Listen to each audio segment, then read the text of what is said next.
सभी दर्शकों को ऋषिपाल दून की नमस्कार। दोस्तों, आज हम पहुंचे हैं जुलाना और जिस पवित्र स्थान पे खड़े हैं वो बहुत आदरणीय है। हाँ जी स्वामी जी, पहला प्रश्न हमारा, सबसे पहले ये बता दिया हवन से क्या लाभ है? देखिए, हवन से कोई एक लाभ नहीं है, हवन के तो अनेक लाभ हैं। और हमारे ऋषियों ने 5 प्रकार के हवन हर गृहस्थी के लिए रोजाना करने के लिए लिखा है। अभी जो हमने हवन किया है इसका नाम ऋषियों ने लिखा है देव यज्ञ। ये देवताओं के लिए किया जाता है। और हमारे जो हमें बता दिया कि 33 करोड़ देवता होते हैं, 33 करोड़ की तो हमें गिनती भी नहीं आती। हमने ये यज्ञ किया और चेतन देवताओं को हम अपने व्यवहार से प्रसन्न करते हैं।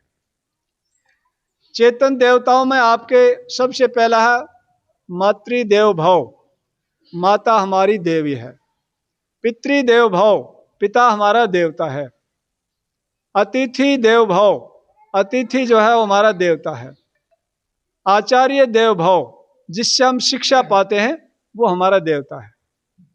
इन 4 देवताओं के साथ जो 5वां है वो हमारे गृहस्थ के साथ जुड़ा हुआ है। पति के लिए पत्नी देवी है और पत्नी के लिए पति देव है। ये 5 हमारे चेतन देव हैं। ये सब प्रकार की शुद्धि होती है। स्वामी जी, बहुत लोगों का कहना है, अभी मैं देख रहा था हवन चल रहा था, हमारी बहन भी बेटी भी हवन में आहुति डाल रही थी, हवन कर रही थी, आके औरतों को हवन नहीं करना चाहिए, इसके बारे में आपकी क्या प्रतिक्रिया है? देखिए, पहले तो महाभारत के बाद क्योंकि वेदों का जो प्रचलन था, वेदों की जो बढ़ने वाली चीज थी वो एक तरह से लुप्त हो गई और परिणाम ये निकला कि हमने परंपराओं का सहारा ले दिया। जिसने जैसे हमें बताया हमने उसको उसी तरह से मान लिया। कोई भी चीज जो है वो वेद के अंदर किसी में अंतर नहीं डाला है, पुरुष और स्त्री में अंदर कोई अंतर नहीं डाला है। जो अधिकार पुरुष को है वही अधिकार स्त्री को है, सब जुड़ा है। आर्य शब्द का मतलब है वो चीज जो श्रेष्ठ है, जो जन सामान्य से अच्छे विचार रखता है, उसी का नाम आर्य है। आर्य कोई अलग से नस्ल और जाति का नाम नहीं है, बल्कि उच्च विचार रखने वाला हर व्यक्ति आर्य है। और इस देश में रहने वाला तो हर व्यक्ति ही आर्य है। आखिरी प्रश्न एक रहेगा स्वामी जी, अभी हमारे बीच में नहीं रहे स्वामी इंद्रवेश, वो किस तरह की संदेश दिया करते हमारे बच्चों को बताना। देखो, आर्य समाज से बहुत सारे लोग दीक्षित हुए, बहुत सारे सन्यासी, वानप्रस्थी, ब्रह्मचारी, आचार्य वगैरह इस देश में काम करके चले गए, कुछ वर्तमान में कर रहे हैं। उन्हीं सन्यासियों में से एक, जिसको हम संत कहते हैं, ऐसा व्यक्ति भी हुआ जिसको इंद्रवेश के नाम से जानते हैं। इंद्रदेव मेधार्थी के नाम से वो गुरुकुल झज्जर के अंदर पढ़े, वहीं पहले वेद गायी की, वैद्य बने। वैद्य के ऊपर फिर उन्होंने वेदों का अध्ययन किया और एक जगह नहीं, सारे भारत में घूम घूम करके 7 गुरुकुलों में और 7 संस्थाओं में रह करके उन्होंने अपना अध्ययन किया। और उनके साथ स्वर्गीय आचार्य बलदेव जी भी बड़े पढ़े और स्वामी दिव्यानंद जी जो हरिद्वार में रहते थे वो भी उनके साथ पढ़े। और इतने अनेक साधु जो है उच्च कोटि के सन्यासी बने, जिन्होंने इस देश को, इस समाज को आगे बढ़ाने का काम किया। स्वामी इंद्रवेश की सबसे अलग से जो गुण था, वो पैसे के साथ नहीं जुड़ते थे, कभी भी उसने पैसे का लालच नहीं किया। आप देख लीजिए, 350 एकड़ जमीन बिजनौर के अंदर उनका आश्रम था और 2 मिनट में छोड़ करके उनको कह दिया ओम वेश जी को कि आप इसको चलाओ और इससे आप यहाँ परोपकार के काम करो, और यहाँ आगे हरियाणा के अंदर। तो ये उनका तप था, त्याग था। और इस जो टोराधुन के साथ में हूँ जुलाना से। जय हिंद, जय भारत।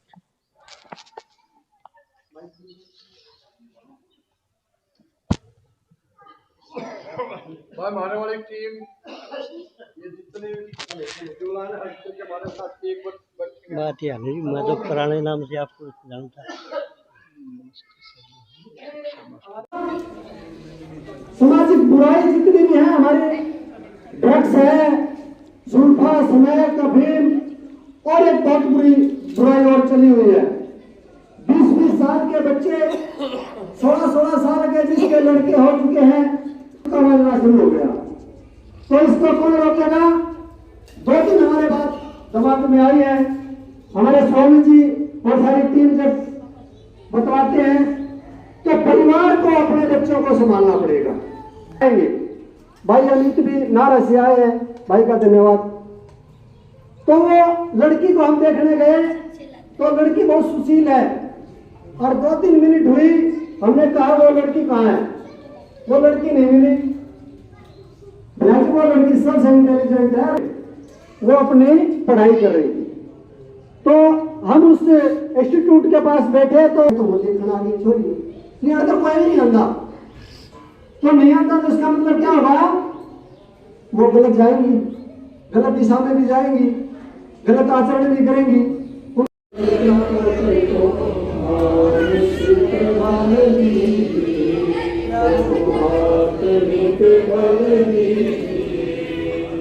सर्वे भवन्तु सुखिनः सर्वे सन्तु निरामयाः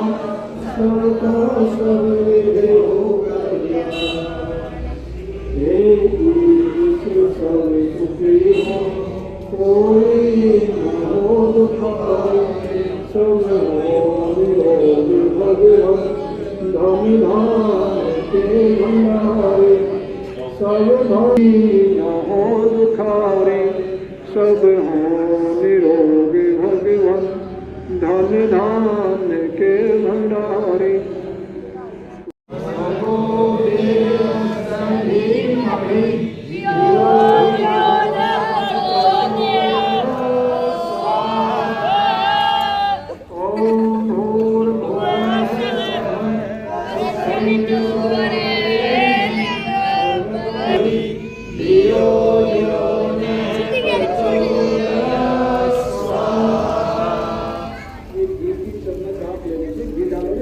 तो 10-25 हवन कुंड बनाए गए हैं और महिला भी पुरुष भी यहाँ हवन करते हुए। ओम सर्वमय पूर्णम स्वाहा ओम